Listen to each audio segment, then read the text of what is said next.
شمالی بلوچستان کے مختلف علاقوں میں بارش اور برف باری، چمن شہر اور مضافات میں موسلا دھار بارش سے نشیبی علاقے زیر آب آ گئے۔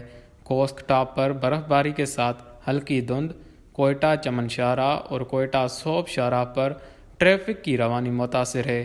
پاک افغان اور پاک ایران سرحدی علاقوں میں بھی گرج چمک کے ساتھ بارش ہوئی۔ موسم کی شدت 2 روز تک برقرار رہنے کی پیشگوئی کی گئی ہے۔ واضح رہے کہ بلوچستان میں بارشوں اور برف باری کا نیا سلسلہ آج سے شروع ہونے کی پیشگوئی کی گئی تھی۔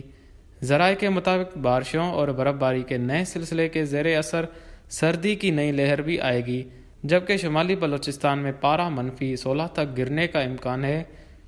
پی ڈی ایم اے نے بارش برف باری کے پیش نظر ڈپٹی کمشنرز کو الرٹ جاری کر دیا ہے۔